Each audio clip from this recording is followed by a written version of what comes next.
Hello friends, मैं हूं दिनेश और आज मैं आप लोगों के बीच फिजिक्स लेकर आया हूं।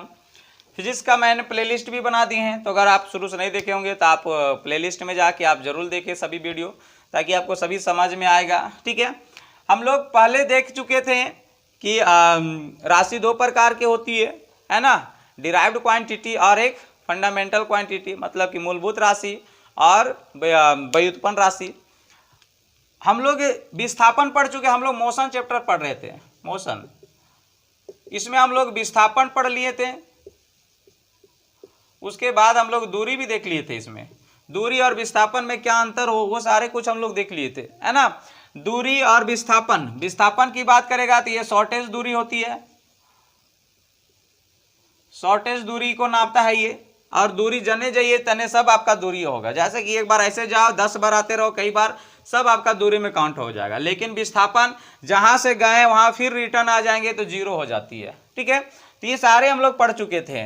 दूरी क्या होती है जी, तो प्लस भी होती है, माइनस भी होती है और जीरो भी होती है। दूरी या तो जीरो होगी या तो प्लस होगी, ये दो ही चीज होता है ना। इसकी मात्रक की बात करें तो दोनों की मात्रक मीटर ही होता है, इससे भी मीटर ये भी मीटर, क्योंकि दोनों क्या है, दूरी तो ही है। तो दूरी को मापने के लिए किसका प्रयोग करते हैं, मीटर का ही प्रयोग करते हैं। ठीक है, तो आगे हम लोग देखते हैं मोशन का, आगे चैप्टर हम लोग देखते हैं। तो आगे हम लोग देखेंगे आज, तो चलिए हम लोग मोशन के सीरीज को आगे बढ़ाते हैं। हम लोग विस्थापन और दूरी देख लिए, आगे हम लोग देख लेते हैं चाल, जिसे हम लोग स्पीड कहते हैं इंग्लिश में, और वेग, जिसे हम लोग वेलोसिटी कहते हैं। ध्यान देखेंगे, चाल और वेलोसिटी दोनों सेम ही चीज होती है, सेम है ना। लेकिन चाल और वेग जो होती है दोनों सेम ही चीज होती है ना। लेकिन दोनों में फर्क क्या होती है ये देखेंगे। चाल बराबर क्या होता है जी, तो चाल बराबर होता है दूरी, मतलब कि डिस्टेंस बाय टी, मतलब कि जितना दूरी तय किए उससे, जितना समय में तय किए उससे भाग दो तो चाल निकल जाएगी आपको। ठीक है, और अगर वेग की बात करें तो वेग में दूरी नहीं होता है, क्या होता है, डिस्प्लेसमेंट, मतलब विस्थापन में भाग देना है किससे, टी से, मतलब समय से। तो दोनों में कोई खास अंतर नहीं है, इसमें दूरी लेता है और दूरी को भाग देना है समय से, है ना। इसमें क्या लेता है, तो विस्थापन विस्थापन क्या था जी, एक शॉर्टेज दूरी था। अगर वेलोसिटी की बात करेगा तो वेलोसिटी के साथ साथ देखो, जब चाल की बात करेंगे तो चाल आप कोई भी दिशा में जाइए, इससे दिशा का कोई मतलब नहीं रहेगा चाल में। जैसे कि ट्रेन आ रही है तो हम लोग बोलेंगे ट्रेन 40 के स्पीड या 20 के स्पीड से आ रही है, 20 किलोमीटर पर आवर से आ रही है, ऐसे। तो ये हमारी क्या हो गई, चाल हो गई। और आम जिंदगी में हम लोग चाल का ही प्रयोग करते हैं। लेकिन जिस समय अगर हम बता दिए कि एक ट्रेन 20 किलोमीटर पर आवर से आ रही हो, भी दिशा भी बता दिए कि पश्चिम से आ रही है या पश्चिम की ओर जा रही है, वेस्ट की ओर जा रही है, दिशा के साथ अगर हम लोग बता देंगे तो ये आपका वेग हो जाएगा। तो दोनों में यही फर्क है, ये इसमें दिशा की जरूरत नहीं होती है, मतलब ये अदिश राशि होता है ना। ये कैसा होता है, अदिश राशि होती है। और ये कैसा होता है, तो सदिश राशि, इसमें दिशा की जरूरत होता है। तो आप लोग को पढ़ाएंगे, ये टॉपिक है सदिश और अदिश। सिंपल सा भी ये याद रखो कि जिसमें दिशा की जरूरत होती है उसे सदिश राशि कहते हैं, है ना। और जिसे दिशा की जरूरत नहीं होती है उसे अदिश राशि कहते हैं। अदिश सदिश, जिसमें दिशा की जरूरत सदिश, जिसे दिशा की जरूरत नहीं अदिश। इंग्लिश वाले इसको स्केलर क्वांटिटी कहते हैं, इसको वेक्टर क्वांटिटी कहते हैं, है ना।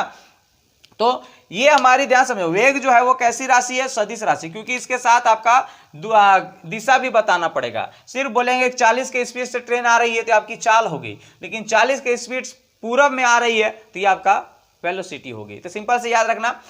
अब यहां से इसकी मात्रक की बात करें तो मात्रक, चाल, यहाँ पर ध्यान से, मात्रक क्या होती है, तो चाल का ऊपर में दूरी, दूरी किससे नापा जाता है, तो मीटर से, और नीचे समय है, समय किससे नापा जाता है, सेकंड से। तो इसका चाल का भी अगर मात्रक की बात करें तो मीटर पर सेकंड, और इसका वेग की भी बात करें तो हम बताए थे विस्थापन को किससे मापा जाता है, तो मीटर से, और समय को सेकंड से। तो दोनों के मात्रक में कोई फर्क नहीं है, उसमें भी मीटर पर सेकंड, इसमें भी मीटर पर सेकंड। दोनों में फर्क यही होता है कि दोनों में फर्क यही होगा कि ये शॉर्टेज दूरी को लेकर चलता है और ये कोई भी दूरी को लेके चलता है। इसमें दिशा की जरूरत होता है, इसमें दिशा की जरूरत नहीं होता है ना, इसमें दिशा की जरूरत नहीं होता है। तो चाल कैसी राशि है जी? तो चाल एक व्युत्पन्न राशि है और एक अदिश राशि भी है ना। अदिश राशि देखो कोई भी क्वांटिटी को दो भाग में बांटा गया है ना। दो भाग में एक में बांटा गया है क्या कि एक मूलभूत राशि जिसे हम लोग फंडामेंटल और दूसरा डिराइव क्वांटिटी जिसे हम लोग व्युत्पन्न राशि कहते हैं। और एक और तरीका से बांटा गया, ये तो एक रूप हुआ, एक और रूप से बांटा गया क्या कि सदिश राशि और अदिश राशि है ना। तो बोला जिसमें दिशा की जरूरत होगा उसे सदिश राशि, और जिसमें दिशा की जरूरत नहीं होगा उसे अदिश राशि। दिशा की जरूरत नहीं होगा उसे अदिश राशि कहा जाए। तो इसमें दिशा की जरूरत नहीं है, इसीलिए ये क्या है? अदिश राशि। क्योंकि हम लोग कोई चाल बताते हैं जी, एक बाइक में हम लोग चलते रहते हैं तो हम लोग का सिर्फ स्पीड बताता है, मतलब कि 50 किलोमीटर पर आवर, ऐसे दिशा नहीं बताएगा। दिशा बताता तो हमारा कौन सा चाल रहता जी? तो वेलोसिटी रहता, मतलब वेग रहता। ठीक है, तो ध्यान से समझ लिए यहाँ पर ही कि दोनों का मात्रा क्या होता है? मीटर पर सेकेंड। इसका हम लोग का फिजिक्स में हम लोग का इसका कोई काम नहीं, हम लोग का काम ये वाला है ज्यादातर, है ना। तो इसके बारे में हम लोग ज्यादा पढ़ेंगे। इसके बाद आप लोग चाल और ये देख लिए, है ना। अब यहाँ पर वेग जो होती है वो दो प्रकार की होती है। हम लोग डायरेक्ट हम लोग वेग पढ़ते हैं, वेग वेलोसिटी जो होती है वो दो प्रकार की होती है, जिसे हम लोग प्रारंभिक चाल और अंतिम चाल के नाम से जानते हैं। प्रारंभिक चाल ये प्रारंभिक वेग। अब यहाँ पर हम चाल भी बोलेंगे तो आपको अंडरस्टूड हो जाना कि वेग की बात करें, क्योंकि हम बताएं फिजिक्स में आपको वेग पढ़ना है, चाल नहीं पढ़ना है ना। उसी तरह दूरी नहीं पढ़ना है, विस्थापन पढ़ना है फिजिक्स में। तो प्रारंभिक वेग जिसे हम लोग इनिशियल वेलोसिटी कहते हैं, इनिशियल वेलोसिटी, और अंतिम वेग जिसे हम लोग अंतिम वेग जिसे हम लोग फाइनल वेलोसिटी कहते हैं, फाइनल वेलोसिटी, है ना। ये प्रारंभिक वेग को u से दर्शाया जाता है और अंतिम वेग को v से दर्शाया जाता है ना। u से प्रारंभिक वेग को दर्शाया जाता है और अंतिम वेग को v से दर्शाया जाता है। तो ये दो प्रकार की वेग होती है, प्रारंभिक और फाइनल, है ना। प्रारंभिक और अंतिम दो प्रकार की वेग होती है। ठीक है, अब यहां से ध्यान समझना, देखो फिजिक्स से बाबू थोड़ा सा ध्यान देना पड़ेगा, कॉन्सेप्ट को क्लियर रखेंगे। देखो फिजिक्स में जो है ध्यान समझेंगे, प्रारंभिक वेग जो है जीरो कब होगी, तो यहां से लिख लेंगे प्रारंभिक वेग जीरो होने का शर्त, कि कब जीरो होगा, है ना, कि कब जाए। देखो क्वेश्चन में आपका ये दिया ही नहीं रहेगा कि प्रारंभिक वेग हम जीरो ले कि क्या लें, तो उससे क्वेश्चन में ही आपका पढ़ के अंडरस्टूड करना पड़ेगा कि प्रारंभिक वेग हमारा जीरो है या क्या है। तो ध्यान समझना, पहला यहां पर जीरो होने का शर्त, प्रारंभिक वेग जीरो कब होगा उसके पहला शर्त, जब कोई चीज चलेगा ही नहीं, जब कोई चीज चलेगा ही नहीं, तो पहला जब कोई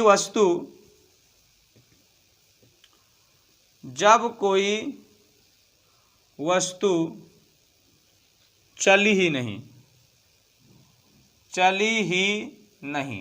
जब कोई चलेगा ही नहीं तो उसकी क्या हो जाएगी? प्रारंभिक चाल जीरो हो जाएगी। ठीक है, दूसरा कंडीशन देखते हैं। तो दूसरा कंडीशन, जब कोई वस्तु विरामावस्था से चलना शुरू करो, जब कोई वस्तु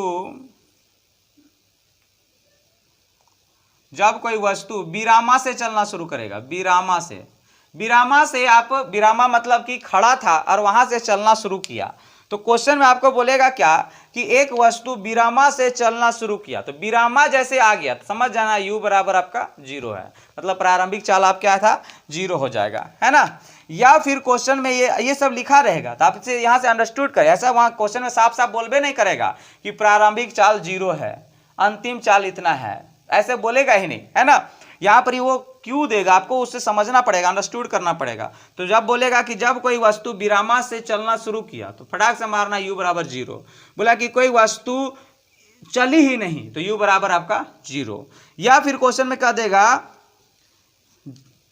या फिर कह देगा कि जब कोई, या फिर कह देगा कि एक वस्तु हमारे आंखों के सामने प्रारंभ हुई, हमारी आंखों के सामने प्रारंभ हुई, है ना, ऐसे बोल देगा। तो ये तीन चीज आप लोग को याद रखना, ये तीन चीज अगर रह गया, क्वेश्चन में बता रहा है ये तीन चीज, तो यू बराबर आपको फटाक से 0 समझ लेना है। जैसे जब कोई वस्तु चली ही नहीं, या जब कोई वस्तु विरामावस्था से चलना शुरू किया, ऐसा नहीं विरामे में है, विरामा से चलना शुरू किया, है ना, और बोल देगा कि एक वस्तु हमारे आंखों के सामने प्रारंभ हुई, है ना। तो ऐसे जब भी बोलेगा कि एक वस्तु हमारे आंखों के सामने से शुरू हुई और जा रही है, तो सिंपल सा यू बराबर आपका 0 हो जाएगा। अब जा रही है तो जहां जाकर रुकी गई, आप जितना दूर तक देखेंगे वो आपका अंतिम चाल होगा, तो उसका भी हम लोग बाद में देखेंगे। तो ये हो गया आपका 0 होने का शर्त, इनिशियल वेलोसिटी 0 होने का शर्त, 3 शर्त। जब कोई वस्तु चली ही नहीं तो आपका 0 हो जाएगा। जब कोई वस्तु विरामावस्था से चलना शुरू किया, जैसे क्वेश्चन बोलेगा एक ट्रेन विरामावस्था से चलना शुरू किया, तो जैसे बोला एक ट्रेन विरामावस्था से चलना शुरू किया तो यू बराबर 0 ले लीजिएगा। बोलेगा एक वस्तु हमारी आंखों के सामने शुरू हुई, मतलब कि स्टार्ट हुई, आरंभ हुई, जो कुछ भी वर्ड देगा, तो यू बराबर आप क्या ले लेंगे, 0 ले लेंगे, ठीक है। तो ये तो हो गया आपका 0 होने का शर्त। लेकिन कब 0 नहीं होगा, कब आपका प्रारंभिक चाल 0 नहीं होगा, तो 0 नहीं होने का शर्त, 0 नहीं होगा, तो 0 कब नहीं होगा, तो ध्यान समझना। जैसे कि एक ट्रेन हम आ रहा है, जैसे कि हम लोग स्टेशन में ऐसे कर खड़ा है, ठीक है। स्टेशन में 2 प्रकार की ट्रेनें मिलेगा आपको देखने के।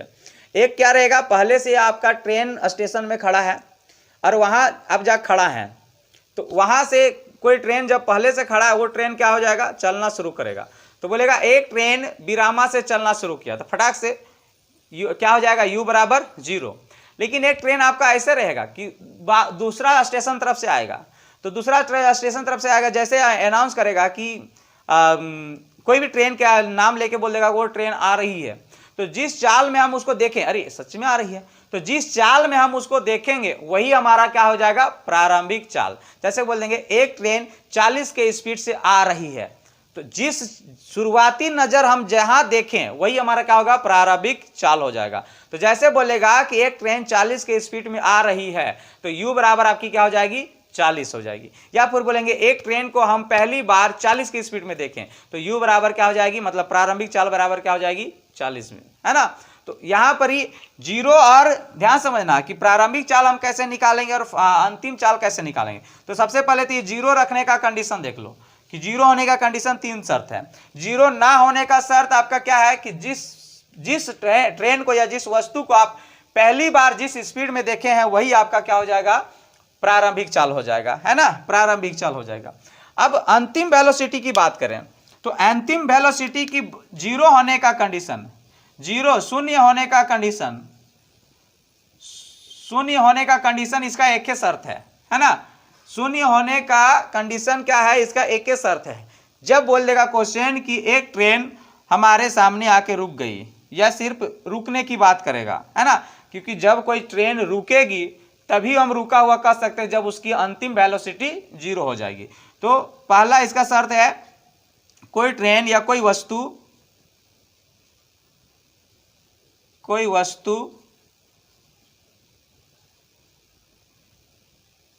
कहीं से आकर रुकेगी। तो जब भी कोई ट्रेन कहीं या कोई वस्तु आकर रुक रही है तो भी बराबर क्या ले लेंगे आप, 0 ले लेंगे, है ना। और बाकी आप जिस चाल से आप देख रहे हैं, जैसे कि देखो हम क्वेश्चन यहां से ध्यान समझिए, ये 0 हो गया आपका प्रारंभिक चाल 0 होने का शर्त ये हो गया, और अंतिम चाल 0 होने का शर्त एक ही है, जब कोई ट्रेन कहीं जाके रुकेगी। तो जैसे कि हम यहां से कह सकते हैं, जैसे बोलेंगे एक ट्रेन विरामावस्था से चलना शुरू किया और उसे हम 40 की स्पीड तक देखते रह गए, 40 की स्पीड तक हम उसे अंतिम चाल में देखें, तो ध्यान समझना। तो u बराबर क्या हो जाएगा, तो विरामावस्था चालू हुआ है तो u बराबर 0, अंतिम मतलब अंतिम लास्ट स्टेज तक आप कितना तक देखें, तो 40 की स्पीड तक, तो v बराबर आपका 40 हो जाएगा। जैसे कि और ले लेते हैं, बोलेगा एक ट्रेन 40 की स्पीड से आकर मेरे सामने रुक गई, तो 40 की स्पीड से आकर मेरे सामने रुक गई, तो रुक गई मतलब अंतिम वेलोसिटी उसकी क्या हुई, तो 0। तो v बराबर आप ले लेंगे 0। और इसके हम कितना के स्पीड में पहली बार देखे थे, तो 40 की स्पीड में। तो u बराबर जो हो जाएगी 40। तो u बराबर 40 मतलब प्रारंभिक चाल आपका 40 हो गया और फाइनल वेलोसिटी v बराबर क्या हो गया, 0। तो जब भी कोई रोकने की बात करेगा तो वेलोसिटी 0 हो जाएगी, और कोई विरामावस्था से या फिर आंखों के सामने से शुरू हुआ तो आपकी u बराबर जो हो जाएगी 0 हो जाएगी। आगे चल के इसको ज़्यादा समझ में आएगा, तभी यहाँ तक याद रखना। वेलोसिटी दो प्रकार की होती है, इनिशियल और फाइनल। इनिशियल में 0 कब कब हो जाएगी, जब कोई वस्तु चलेगी ही नहीं, जब कोई वस्तु विरामावस्था से चलना शुरू किया, ऐसा नहीं विरामे में रह गया, विरामावस्था से चलना शुरू किया और कोई वस्तु हमारे आंखों के सामने से शुरू होगी, तब 0 ले लीजिएगा। वेलोसिटी यानी कि अंतिम वेलोसिटी 0 कब होगा, जब कोई वस्तु आके कहीं पर आके रुकेगी, तो क्या हो जाएगा 0। और इसमें 0 कब नहीं होगा, तो जब कोई वस्तु को हम पहली बार देखेंगे वही हमारा प्रारंभिक चाल हो जाएगा। जैसे कि कोई आ रहा है, उसको हम अचानक देखे 20 की स्पीड में आ रहा है, तो प्रारंभिक चाल हमारा क्या हो गया, 20 की स्पीड। हम उसको देखते रह गए 80 की स्पीड तक, तो v बराबर मतलब कि अंतिम चाल हमारे लिए क्या हो जाएगा, तो जो चाल में हम लोग देखे मान लेते 80 तक देखे तो 80 मीटर हो गया, 80 मीटर पर सेकेंड हो गया। तो इस तरह से आपका अंतिम चाल और प्रारंभिक चाल निकाल सकते हैं। आगे चल के आपको ये ज्यादा बेटर समझ में आएगा, इसका यूजेस समझ में आएगा। अब देख लेते हैं हम लोग त्वरण, जिसे हम लोग एक्सेलरेशन कहते हैं। देखो हम लोग फिजिक्स का नाम सुन के डर जाते हैं, लेकिन हम लोग का आम जिंदगी में जो यूज होता है वही सब आमतौर पे रहता है। त्वरण क्या होता है, तो त्वरण एक ऐसा चीज है जो स्पीड को शांत रहने ही नहीं देगा। समझना बात को, त्वरण एक ऐसा चीज है जो आपकी स्पीड को घचाघच बढ़ाते चलेगा। घचाघच कहने का मतलब कि प्रति सेकेंड आपका बढ़ाते चलेगा, प्रति सेकेंड आपका। जैसे हम लोग का स्पीड चलते रहते हैं, अगर हम लोग एक्सीलरेटर ऐसे मतलब हम लोग बाइक चला रहे हैं, देखो बाइक और ये बाइक वाला एक्सीलरेटर और ये एक्सेलरेशन दोनों का सेम ही काम रहता है। तो अगर हम बाइक को एक्सीलरेटर अगर सेम रख दे और प्लेन जगह रहेगा तो 40 की स्पीड जा रहा है तो 40 की स्पीड में रह जाएगा। जैसे इसको ऐंठ देंगे तो त्वरण बढ़ा देंगे तो ये घचाघच क्या करेगा, स्पीड को बढ़ाता है। तो त्वरण एक ऐसा चीज है जो आपका स्पीड को शांत रहने ही नहीं देगा। समझ ना, क्या करेगा, प्रति सेकेंड बढ़ाते चलेगा, प्रति सेकेंड क्या करेगा, ये बढ़ाते चलेगा, है ना। तो त्वरण क्या होता है, तो त्वरण सिंपल से जान गए कि प्रति सेकेंड आपका त्वरण क्या चलेगा, स्पीड को क्या करेगा, बढ़ाएगा। जैसे एक्सीलरेटर बढ़ाता है हमारी स्पीड को, ऐंठ देते हैं तो बढ़ा देता है, उसी तरह ये त्वरण है ना। तो त्वरण का मतलब आप आज के बाद सोचो, जैसे त्वरण लेंगे तो सोचना ये एक्सीलरेटर है, एक्सीलरेटर ऐंठ देने से जिस तरह हमारी गाड़ी की स्पीड बढ़ जाती है, उसी तरह ये भी जहां लगेगा त्वरण वो स्पीड को बढ़ा देगा, है ना। जहां लगेगा क्या हो जाएगा, बढ़ा देगा। अगर त्वरण की बात करो तो त्वरण को ए से इंडिकेट किया जाता है, एक्सेलरेशन ए से इंडिकेट किया जाता है इसको, है ना। और इसकी बात करें कि त्वरण बराबर क्या होता है, तो त्वरण बराबर जो होती है वेग में परिवर्तन दर को त्वरण कहते हैं। ध्यान समझना, क्या बोला है, त्वरण किसे कहते हैं, तो वेग में परिवर्तन दर को त्वरण कहते हैं। परिवर्तन दर को क्या कहते हैं, त्वरण कहते हैं। तो ध्यान समझना, वेग में परिवर्तन मतलब कि अगर अभी आपका 10 का स्पीड है, आगे चल गया त्वरण लगेगा तो ये तो स्पीड ऑब्वियसली बढ़ाएगा ही बढ़ाएगा। तो जैसे 10 है तो त्वरण लगल है तो ये 20 हो जाएगा। तो ये दोनों का अंतर में दर से, दर यहाँ पर ध्यान समझना कि जिस लैंग्वेज पढ़ रहे हैं, जिस टॉपिक पढ़ रहे हैं, दर का मतलब यहाँ पर समय होता है। मैथ पढ़ते तो यही दर का मतलब आपका परसेंटेज हो जाता है ना, समझाएंगे नहीं, दर का मतलब क्या हो जाता है आपका, वहां पर ही रेट हो जाता है, ठीक है ना। तो यहां पर ही दर का मतलब समय है। तो बोला है क्या कि वेग में परिवर्तन दर को त्वरण कहते हैं, मतलब परिवर्तन को भाग दे देंगे किससे, दर से, मतलब समय से भाग दे देंगे तो वही आपका क्या कहलाएगा, तो त्वरण कहलाएगा, है ना। तो त्वरण कहलाता है। तो दिमाग लगाएंगे अब यहां पर ही, त्वरण की अगर मात्रक की बात करें तो हम कह सकते हैं कि क्या करेगा जी, कि वेलोसिटी में परिवर्तन करेगा। तो वेलोसिटी में परिवर्तन कैसे देखा जाएगा, जैसे कि अगर कोई 10 के स्पीड में था, आगे चल के 20 हो गया, तो इसका परिवर्तन कैसे देखेंगे, तो बाद वाला चाल में पहले वाला चाल को घटा देंगे तब ना परिवर्तन देखेंगे। जैसे कि अगर आपके पास 100 रुपया है और कल जाके आपके पास यहाँ पर 200 रुपया है, तो ये 100 रुपया इस पे घटा देंगे तब ना पता चलेगा कि आपके पास कितना परिवर्तन हुआ। है कि नहीं, कितना परिवर्तन हुआ। तो दर हम क्या बोला, वेग में परिवर्तन, तो इसका वेग में परिवर्तन। तो शुरुआती चाल अगर मान लेते 10 है तो यू बताएं वेग कितने प्रकार के, 2 प्रकार के। वेग 2 प्रकार के होता है, जिसे प्रारंभिक चाल जिसे यू से दर्शाते हैं और अंतिम चाल जिसे भी से दर्शाते हैं। तो ये हमारा मान लेते हैं ये प्रारंभिक चाल है और ये अंतिम चाल है। तो इसको क्या करेंगे, v माइनस यू बटा भाग दे देंगे किससे, t से। तो यही हमारा क्या हो जाएगा, आपका त्वरण एक्सेलरेशन हो जाएगा। क्या हो जाएगा आपका, त्वरण एक्सेलरेशन हो जाएगा। अगर बात करें यहाँ पर ये दोनों क्या है जी, ये दोनों क्या है, ये वेगे तो है, दोनों तो वेगे है। ये क्या है जी, दोनों तो वेग ही है ना, भले ये अंतर है। अगर इसको घटाने के बाद जो मिलेगा हमें क्या मिलेगा, वेग तो ही मिलेगा। तो हम कह सकते हैं वेग बटा टी, टी मतलब समय। अब वेग का मात्रक क्या था, तभी हम लोग देखे थे, वेग मतलब वेलोसिटी का मात्रक क्या था, मीटर पर सेकेंड, है ना। अभी बताया था चाल और वेग का मात्रक क्या था, मीटर पर सेकेंड। तो अगर हम बात करें यहाँ पर वेग का मात्रक, तो वेग का मात्रक होता क्या है, तो मीटर पर सेकेंड, सेकेंड मतलब समय, है ना। और यहाँ टी है, तो टी क्या है जी, तो टी भी तो समय को दर्शाता है, और समय का मात्रक क्या होता है, सेकेंड। तो यहां से ध्यान से देखेंगे, यहां से हम लिख सकते हैं ऐसे मीटर बाय सेकेंड और बटा में फिर सेकेंड, क्योंकि ये वाला इसके लिए, इसके नीचे ये के लिख सकते हैं अपने से। इसको जब घुमाएंगे तो क्या मिलेगा, मीटर सेकेंड इंटू कर देंगे तो 1 बटा सेकेंड, समझे ना, 1 बटा सेकेंड। तो यहां से आपका त्वरण का मात्रक निकल जाएगा। तो त्वरण का मात्रक क्या निकल जाएगा, देखो यहाँ एम एकल है और नीचे एस एस 2 है, तो ये हो जाएगा मीटर पर सेकेंड स्क्वायर। तो त्वरण का मात्रक क्या हो गया, मीटर पर सेकेंड स्क्वायर, है ना। तो त्वरण का मात्रक क्या हो गया, मीटर पर सेकेंड स्क्वायर। कैसे आया, यहां ध्यान से देख लो, ठीक है। क्या क्या बोल रहा है ये ध्यान से देखना, कि वेग में परिवर्तन दर को त्वरण कहते हैं। तो वेग में परिवर्तन दर हम कैसे निकालेंगे, तो बाद वाला वेलोसिटी में घटा देंगे पहले वाला वेलोसिटी, तो हमारा अंतर निकल जाएगा। जिस तरह हम लोग किए, भी मतलब क्या होता है अंतिम, यू मतलब प्रारंभिक, तो भी में माइनस किए यू, है ना, और बटा में दर से भाग दे दिए तो दर टी है। तो यहां से अगर देखा जाए ये दोनों क्या है जी, वेगे तो है, यहां से घटेगा तो यहां से मिलेगा क्या, वेगे तो मिलेगा, है ना। यहां से भले घटे, जैसे कि 100 रुपया आपके पास है, 200 में घटा देंगे तो यहां से घटेगा तो क्या मिलेगा, पैसे ना मिलेगा जी, पैसा ही तो मिलेगा। तो यहो ही वेग है, यहो योग है, दोनों को घटाएंगे तो क्या मिलेगा, वेग ही तो मिलेगा, और वेग बटा टी है। तो हम यहाँ से वेग का अगर मात्रक देखा जाए, वेलोसिटी का मात्रक क्या होता है, मीटर पर सेकेंड, और समय का क्या होता है फिर सेकेंड। तो सेकेंड सेकेंड आपस में नीचे से नीचे क्या हो जाता है, गुना, और ऊपर से ऊपर, तो ऊपर में तो एम है, ये था, तो ये गया मीटर पर सेकेंड स्क्वायर। तो त्वरण का मात्रक क्या हो गया, मीटर पर सेकेंड स्क्वायर, है ना। अब इसके अकॉर्डिंग हम लोग देखते हैं मीटर पर सेकेंड स्क्वायर। अब यहां से अभी हम लोग देखें क्या बोल रखा था, कि वेग में परिवर्तन दर को त्वरण कहते हैं। तो त्वरण बराबर क्या हो जाएगा, मतलब त्वरण एक्सेलरेशन बराबर v माइनस यू बटा टी, है ना, u बटा टी। तो t मतलब यहां पर ही समय है।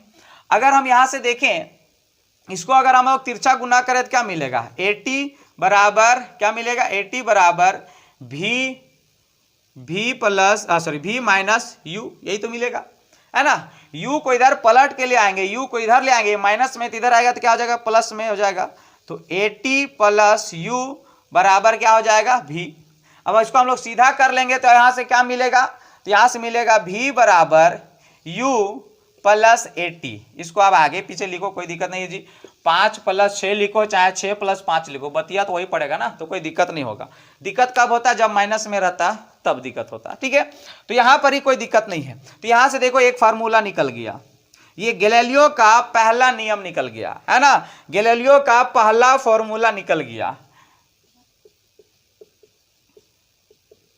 गैलीलियो का पहला फॉर्मूला गैलीलियो का पहला फॉर्मूला क्या था, तो v बराबर u प्लस 80, है ना, v बराबर u प्लस 80 था। अब इससे क्वेश्चन कैसे निकालेंगे, तो ध्यान समझना, जैसे कि यहां से क्वेश्चन कैसे सॉल्व करेंगे, इसको आप याद रखेंगे, गैलीलियो का ये पहला नियम है ना, गैलीलियो का ये पहला नियम है। तो पहला नियम में आपको क्या क्या देगा, प्रारंभिक चाल है, सॉरी ये प्रारंभिक चाल है, ये अंतिम चाल है, ये आपका त्वरण है, और ये t मतलब समय है। जैसे कि आपका क्वेश्चन दिया रहेगा, आपको ध्यान से समझना, जैसे कि अब यहां से हम क्वेश्चन निकाल रहे हैं। जैसे क्वेश्चन दिया है आपका कि एक वस्तु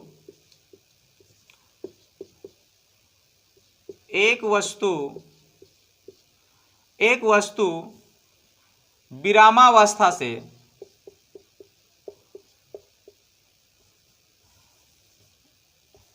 मीटर पर सेकेंड स्क्वायर इसका है ना। तो एक वस्तु विरामावस्था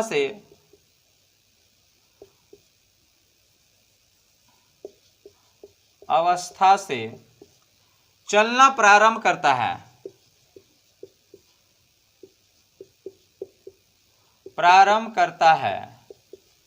है ना, प्रारंभ करता है। ठीक है, क्या बोल रखा है, एक वस्तु विरामावस्था से चलना प्रारंभ करता है जो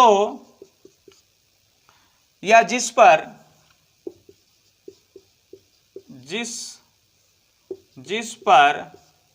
5 मीटर पर सेकेंड स्क्वायर का त्वरण लग रहा है, तो बताइए 5 सेकेंड बाद उसकी चाल क्या होगी। 5 सेकेंड बाद उसकी चाल क्या होगी। ध्यान समझो इस क्वेश्चन को, है ना, इस फॉर्मूला के अकॉर्डिंग निकलेगा। क्या बोल रखा है, एक वस्तु विरामावस्था से चलना प्रारंभ करता है जिस पर 5 मीटर पर सेकेंड स्क्वायर का त्वरण लग रहा है, तो बताइए 5 सेकेंड बाद उसकी चाल क्या हो जाएगी। 5 सेकेंड बाद उसकी चाल क्या हो जाएगी। तो देखो हम इसकी चाल निकालना है। अब उसकी चाल 5 सेकेंड बाद उसकी चाल क्या हो जाएगी, दिमाग लगाओ। चाल तो 2 ही प्रकार का होता है जी, है ना। चाल 2 प्रकार का, मतलब वेग जो होती है वो 2 प्रकार की होती है। एक प्रारंभिक कौन हुआ जी, तो विरामावस्था से जो शुरू हुआ वही आपका प्रारंभिक हो गया। अंतिम कौन होगा, जो आप 5 सेकेंड बाद उसको निकालना चाह रहे हैं। तो यहां से ध्यान समझेंगे, तो यहां से आपका क्या क्या दे रखा है, तो u बराबर अभी हम बताए थे कि एक वस्तु विरामावस्था से, तो जब भी विरामावस्था से या फिर आपका आंखों के सामने से शुरुआत होगी कोई ट्रेन या कोई वस्तु, तो वो u बराबर क्या हो जाएगी आपका 0। यहां पर त्वरण साफ साफ दिख रहा है, त्वरण का मात्रक के देख के आप समझ जाइएगा कि ये त्वरण है। त्वरण का मात्रक क्या था, मीटर पर सेकेंड स्क्वायर। तो ये मीटर पर सेकेंड स्क्वायर लग रहा है, मतलब a बराबर जो दे रखा है वो कितना दे रखा है, 5 मीटर पर सेकेंड स्क्वायर। उसके बाद समय भी दे दिया, समय कितना दिया है, तो टाइम कितना दिया है जी, तो 5 सेकेंड, है ना, 5 सेकेंड। हमें निकालना क्या है, तो 5 सेकेंड बाद उसकी चाल क्या होगी, मतलब v बराबर निकालना है कि उसकी अंतिम चाल हम लोग 5 सेकेंड बाद उसकी चाल को किस अवस्था में देखेंगे, कितनी अवस्था में चाल रहेगी उसकी। तो यहां से v बराबर निकालना है, तो v सिंपल सा ही है जी। देखो अब आपको u नहीं निकालने आता कि प्रारंभिक वेग कब 0 होगा, कब क्या होगा, तो आप तो यहाँ पर ही u निकाल ही नहीं पाते, है ना। और जब u नहीं निकाल पाते तो आप इस फॉर्मूला से भी निकाल ही नहीं पाते। क्यों, क्योंकि देखो यहाँ 4 चीज की जरूरत होती है, 4 में से एक मिसिंग रहेगा तो वही निकलेगा। जैसे यहाँ पर u है, v है, a और t है, तो v निकालने के लिए ये 3 हमारे पास होना चाहिए, है ना। तो यहां से देखो u हमें नहीं पता, सॉरी v हमें नहीं पता, u पता है कितना है 0 प्लस a कितना है, तो a मतलब एक्सेलरेशन कितना है 5 गुना t कितना है समय 5। तो यहां से क्या हो जाएगा 5 × 25, 25 में 0 जोड़ेंगे तो बतिया वही पड़ेगा, तो क्या हो जाएगा 25 मीटर पर सेकेंड की स्पीड में। तो 5 सेकेंड बाद क्या हो जाएगा 25 मीटर पर सेकेंड के चाल से वो चलेगा वो ट्रेन। तो हम बताए हैं कि त्वरण क्या होता है जी, प्रति सेकेंड चाल को बढ़ाएगा। मतलब कि पहला में था, पहला सेकेंड यहाँ से पहला क्या था, शुरुआत उसकी चाल 0, तो 1 सेकेंड में क्या हो जाएगा 5, पहला सेकेंड में 5, दूसरा सेकेंड में फिर 5 बढ़ जाएगा तो हो जाएगा 10, फिर 5 बढ़ जाएगा 15, फिर 5 बढ़ जाएगा 20, फिर 5 बढ़ जाएगा 25। तो 5 सेकेंड हो गया ना, 1 2 3 4 5। तो प्रति सेकेंड जो बढ़ाएगा वही कहलाता है त्वरण। तो आप आराम से यहां से बना सकते हैं। ठीक है, एक क्वेश्चन और देते हैं।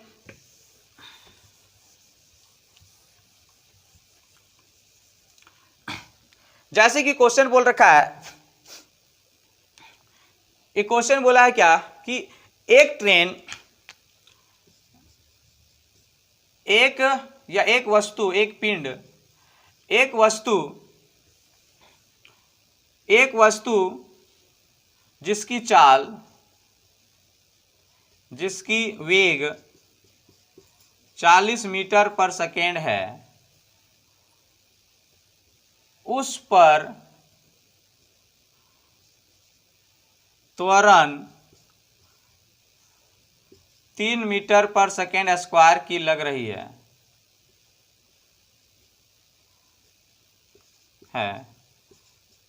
तो तो 5 सेकेंड, तो 5 सेकेंड बाद उसकी चाल क्या हो जाएगी, है ना। 5 सेकेंड बाद उसकी चाल क्या हो जाएगी। तो देखो इसमें क्या क्या दिया हुआ निकालना है। तो देखो चाल हम बताएं 2 प्रकार की होती है। तो पहले हमारा दे रखा है एक वस्तु जिसकी चाल 40 मीटर पर सेकेंड है, उस पर त्वरण लग रही है 3 मीटर पर सेकेंड। तो बोला 5 सेकेंड बाद क्या हो जाएगी। तो 5 सेकेंड बाद वाली आपको निकालना वेलोसिटी। तो बाद वाली साफ साफ यहाँ दिख रहा है बाद में। तो बाद वाली को हम लोग वेलोसिटी को किससे दर्शाते हैं, भी से। तो भी हमें पता नहीं है, तो दुए को तो हवे करता है। तो बाद वाला निकालना है तो ये को जो और चाल दिया रहेगा वो अपने आप क्या हो जाएगा, यू हो जाएगा, मतलब प्रारंभिक चाल हो जाएगा। तो यू बराबर आपका 40 मीटर पर सेकेंड। समय आपका दे रखा है, कितना दे रखा है, तो 5 सेकेंड, है ना। और आपका त्वरण भी दे रखा है, एक्सेलरेशन भी दे रखा है, कितना दे रखा है, तो 3 मीटर पर सेकेंड स्क्वायर। ये स्क्वायर से कभी कभी त्वरण ये ना लिख के देगा, ये वाला सिर्फ लिखल रहेगा। तो ध्यान से इसका मात्रक से पकड़ लेंगे कि त्वरण है। अब यहां से बैठा देंगे इस फॉर्मूला में, आपका आंसर आ जाएगा। इस फॉर्मूला में बैठा दो, v बराबर क्या होता है, u प्लस ए टी। तो इसमें बैठा दो, v हमें नहीं पता है तो v बराबर u का पता है कितना 40, a पता है कितना है, तो a आपका 3 है, प्लस t कितना है, तो t आपका कितना है, तो 5। तब यहाँ से जोड़ेंगे 5 तिया 15 और प्लस इधर से 40 था पहले से।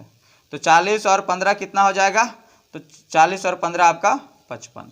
तो 55 मीटर पर सेकेंड हो जाएगा इसकी चाल, है ना। 55 मीटर पर सेकेंड इसकी चाल हो जाएगी, अंतिम चाल हो जाएगी। तो यही क्या है, गैलीलियो का पहला नियम। तो ध्यान समझना, गैलीलियो का पहला नियम क्या होता है, तो v बराबर u प्लस ए टी, है ना। v बराबर u प्लस ए टी होता है ना। तो आज हम लोग गैलीलियो का पहला नियम ही देखें। तो आगे हम लोग गैलीलियो का और भी नियम को देखेंगे, दूसरा तीसरा भी देखेंगे। तो मिलते हैं नेक्स्ट वीडियो में, तब तक के लिए गुड बाय।